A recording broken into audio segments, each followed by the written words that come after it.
Hi there, welcome to Frugal, a budgeting lifestyle channel about living a full yet also frugal life.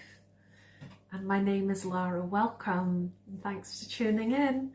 So today, as you'll have seen in the title, this wee video is a chat about how my no spend January and start of my no spend year went. So as I'll chat about with you in the video, I'm kind of swithering what to call this. In some ways it feels more like a low spend than a no spend, but we'll get into that later. But first of all, just to say, if anybody else is doing a low spend or no spend year, or if anybody else has just completed a no spend January, then I hope that it went well. I hope that you found it a valuable learning experience, that it helped you with budgeting, working towards whatever goals that you had related to it. Yeah, I hope it was a good month for you, and I'd love to hear how you got on. So please leave me a comment in the wee comment section below the video. If you fancy sharing about your experiences, I would really love to hear about it. So without further ado, let's get to it. So it's a mixed, I would say it was mixed. I'd say overall I did manage to stick to my intentions, but it's not as straightforward and clear cut as that. So I'll explain. So the first part is related to the food and essentials budget. So if you go back to in the videos playlist for the no spend year 2024, you'll see the first video in there lays out my kind of strategy and my sort of template for how I frame my budget each month for this no spend year. So in that I explained that each month I'm setting myself a weekly budget of £27.50 a week, and that needs to cover food and essentials such as household cleaning items or toiletries, and also that includes one item per week that I'm buying for the food bank. I want to do something to give to the community. I really feel so sad about the cost of living crisis and how it's impacting some people. So that was a really important thing. I felt that I want to make sure that I'm factoring that in to this £27.50 per week food and essentials budget. So that was part one of my summary for this month, is to do with food and essentials. So it was a 5-week month. So £137.50 for the 5 weeks was my spending limit, which is $173.69 if anyone wants to know the dollar equivalent. So I'm very happy to say I met that target. So I spent £96.56 on food items for the whole month. That included the food bank 5 items. Toiletries were £10.29 in total. So I bought toothpaste, face cream, deodorant, hair detangler and some toilet rolls, an essential bog roll. So medication was at the start of the month, because now, so if this is your first time, then you're very welcome. But just to say, in case you don't know, I have a broken arm that I'm in recovery from. But I'm at the point in the recovery where I've been advised not to take painkillers. But at the start of the month, I was using painkillers. So I spent £2 on paracetamol and ibuprofen. And then household items came to £5.77. So in that wee category, I bought food bags, food recycling bags. They're like the compostable bags, and washing up liquid. And I bought 2, in previous things I've mentioned about these octopus peg things that I have from IKEA that I really like. I bought 2 cheaper ones from Asda. They were in the sale. They were only £1.25 each, I think. So I've used one of them to take bits from, and along with wee curtain pegs, I've adapted my peg octopi. So they are both up and running again.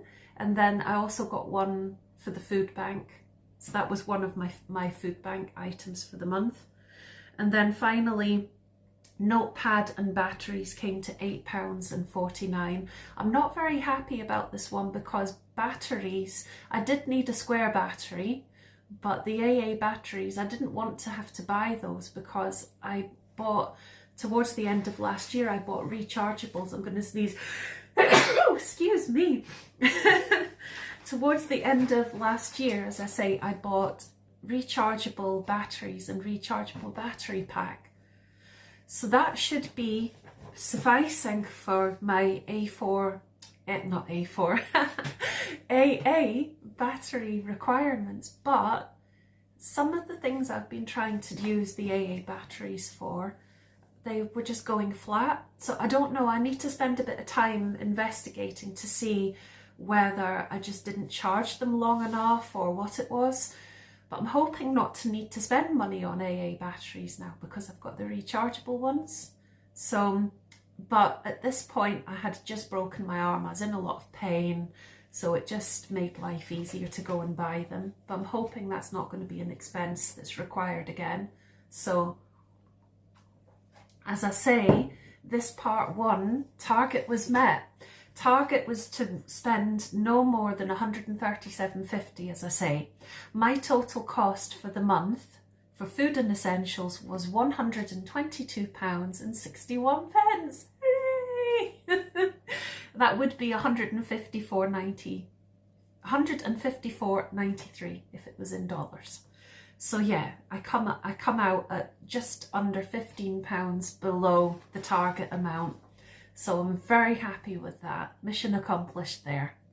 So now I'm going to go into the part that talks about different sinking funds. So first of all, I've got a sinking fund for socialising, which is £10 a month, and a sinking fund for day trips, which is £15 a month. So I met the day trips no bother. I didn't actually spend on day trips really because technically I haven't been on any day trips because of this broken arm business. So I had £15 that would have carried forward.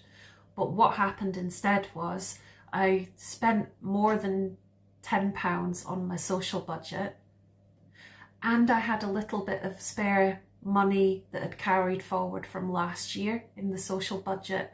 But I still would have blown the social budget. But what I explained in the previous video that I mentioned, the one about the no spend year, the first in the whole section about the no spend year, what I'd mentioned is that potentially I could strategize and combine the two. So say I was doing quite a bit of socializing and I wanted to have a bit of extra leeway, I could forgo the day trips that month and use the money instead for socializing. So that's what's happened this month. So I didn't go on any day trips, and instead the money that would have been used from that, plus the wee drop that remained from the carried forward from last year, that funded my social activities. Not that I've done a huge amount. I had one day where I went out with a friend. We went to see Godzilla, and which was just awesome. I'm a huge fan of Godzilla, and it's his 70th anniversary this year. So his film, it was the last day that the Japanese Godzilla film was out in the cinema. So I was so happy to go and see that. So we did that, then we went to Weatherspoons and we went to sing a wee bit of karaoke in the evening. So it was very, very fun. It wasn't wild or anything. It was a very, you know, like I'm in recovery, so it was a mellow evening out and it was a nice fun one, but it did mean that I was still within budget, but it was a close one. So this is going to probably be the hardest thing for me for the year of keeping within, as far as sinking funds is going to be the budgeting one. The budget, not the budgeting one, budgeting for the social one. So I need to think of more ways to keep costs down for that. Anyway, I managed to stick within it with some flexibility. So the next one is the allotment sinking fund and the stock up and essentials sinking fund. So I bought some items together in the sale, so I was able to stay within budget for those. So I'd bought some left-handed scissors at the beginning of the month that never arrived, so I ended up receiving a refund. So that also came in to the total that I spent for this sinking fund. So if you factor that in and the amounts that I have allocated for these two funds, I stayed within budget. So I have an allotment amount of £10 a month, and for the Stock Up and Essentials fund, which is either stocking up on reduced items for my food cupboard, like coffee, that kind of thing, if say they're heavily reduced or something, or it can be items that I read out a list in that first video. There are certain items that are essentials that wouldn't be everyday purchases, so if I find those at a good price, that's what this fund is for as well, and that's exactly what happened. Also, there were a couple of, as I'd also mentioned in that first video about what my goals for the year are.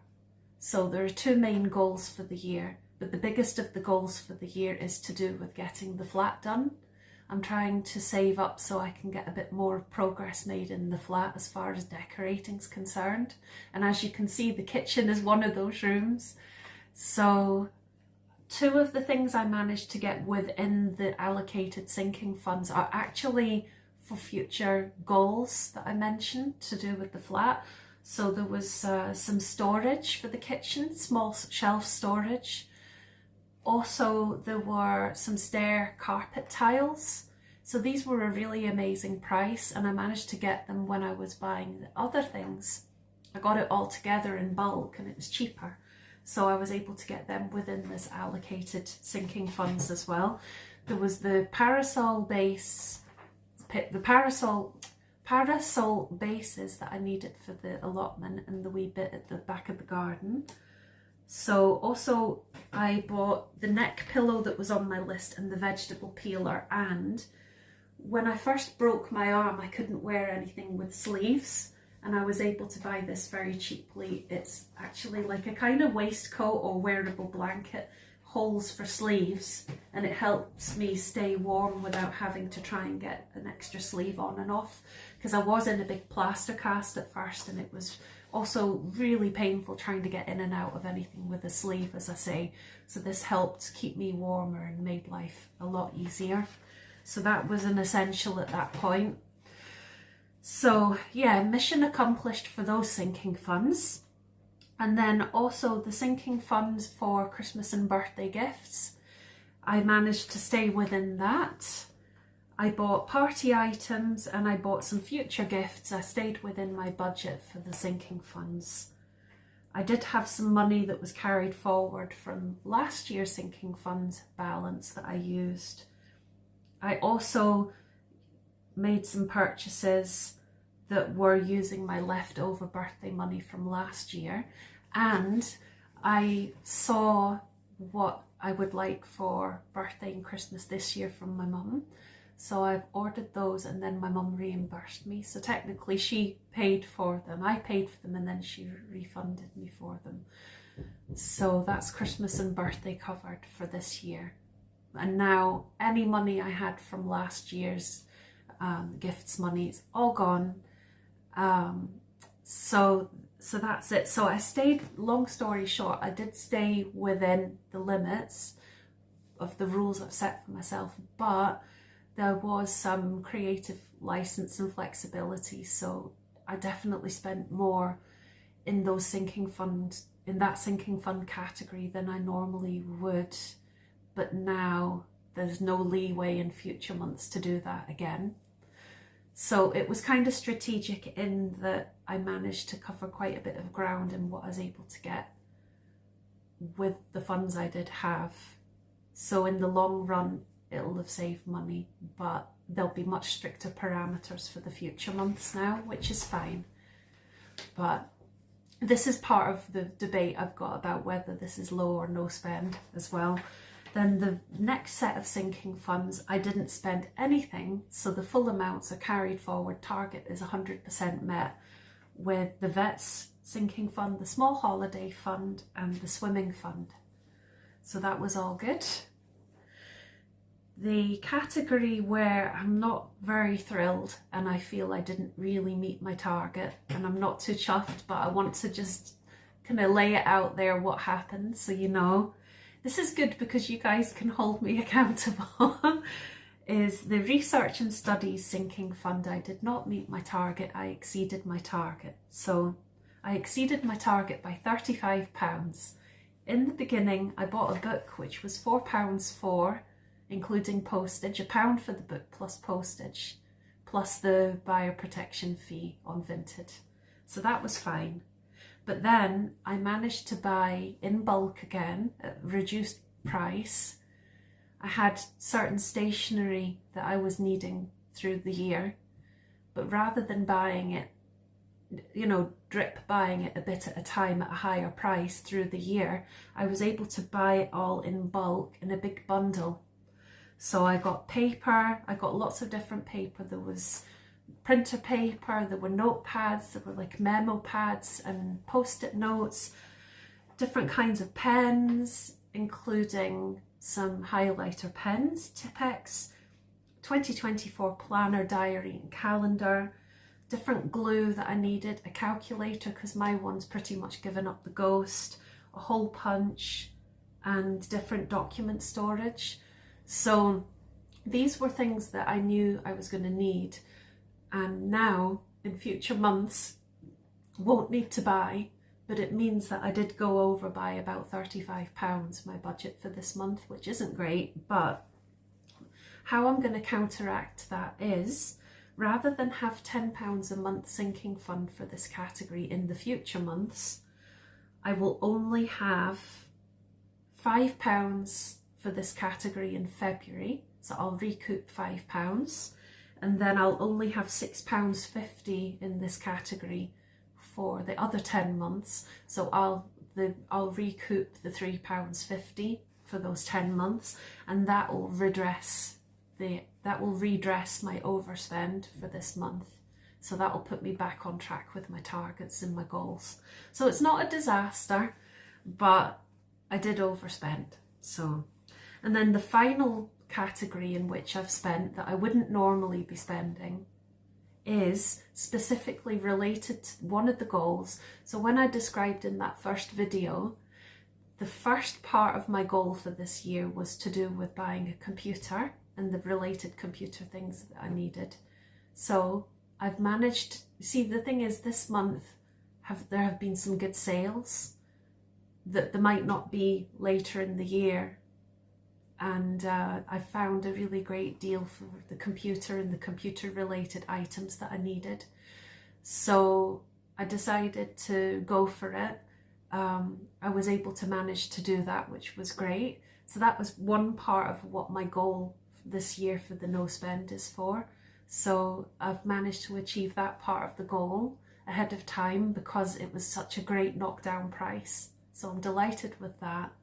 And then my goal for the rest of the year is going to be continuing to try and focus on saving money on living costs so I can put that towards getting things done in the flat. So I would say overall it went well. As I say, there's one sinking fund, the research and the studies fund, where it went a little bit off the rail, but I'm going to be able to recoup the amount I spent. So my reflections are for next month are to do with food planning. So I have a video that I've just done recently about my strategy for saving on food costs in February, which is going to be using up what's in the fridge, the freezer and the food cupboards to make my food planning be covered as much as possible by stuff I already have, and that will keep the food spend way down for the month, hopefully. So have a look at that video and you can hear all about that. I am hoping as part of that to just generally have small portion sizes. I want to cut back on portion sizes anyway, especially for carbs, but this will be a good opportunity to do that. I'd also like to track in a lot more detail what I actually buy in future as far as food purchases. I did that with other things like the cleaning products and the toiletries, but I think if I do that and I'm actually itemizing what's in my food spends, and writing down what I bought and how much. I think that's really helpful information, especially when I look back to see where my food spending habits are and where I can cut back potentially, and also just in general to get a sense of how the food prices change for specific items through the year. I think that could be quite helpful information when thinking about the cost of living, inflation, and just sort of trying to sort of plan ahead and the practical considerations for that. And then I was also going to say that I definitely want to cut back on my social spend for February, but I do know that I want to spend a wee bit on buying some chocolate chips in Lidl, because a really sweet friend has come to visit a couple of times this month and she brought me some nice food, snacks and treats, which was really, really kind of her, and it meant a lot. So as a thank you to her, I would really like to make her a big batch of energy balls. So they're in a previous video if you'd like to see one of the ways to make those. I didn't make them with chocolate chips in that video, but it is a very delicious addition to use chocolate chips. So I'd like to make her a big batch of those as a thank you. So I know that'll come up as part of the budget. I also know part of the budget is going to be the trip to Wetherspoons for lunch to take a friend as a thank you, because he helped me and took me to the hospital. So I'd like to be able to do that as a way of saying thank you. So we weren't able to at the time because it got dark too early by the time I got out of the hospital that day. So that will be part of my social budget. And I'm hoping that some of my day trips social budget, not social budget, day trips budget can go into the wee holiday fund to put towards that. That's the plan anyway. We'll see how that goes. And oh yeah, I said about that already, about more specific details. So that's how it went. So I would say overall I'm happy with how it went. But as I said at the beginning of the video, I don't know whether to call this a no spend year or a low spend year. In some ways it's a no spend year because what I'm saying to myself is out with certain rules and certain kind of parameters, it's no spend. But at the same time, like for example, this month I have spent out with the parameters in one sense, but I've done it with the kind of long game in mind to save money over the course of the year. Sometimes buying things in bulk is cheaper than buying things a little at a time, especially if it's something where the delivery costs have to be factored in as well. So in a way, it's not been no spend this month because it's been low spend in a way that makes the budget stretch further for the whole year. So I'm really not sure what to call it. I'm thinking I might call it a no low or a low no spend year. So please let me know what you think in the comments. How would you describe this? I'm leaning more towards low spend at the moment, but I think calling it no spend still is helpful in that if I called it low spend, I might then be tempted to think, oh, maybe I'll buy that wee thing in the charity shop. It's only a low amount. That's a low spend. Whereas that's not really the ethos. What I want to do is not spend except within very specific boundaries. So I feel like the reality of it's more like a low spend, but the execution and how I'm framing it in my mind is more like no spend, because that's what's going to keep me more on the straight and narrow. That's kind of me thinking out loud about it. And as I say, I would really love to know what you think. So please share, please say hi, introduce yourself. Let me know how you feel about frugality and budgeting and what your plans are this year and certain things that you find helpful. I would really love to hear. So say hi.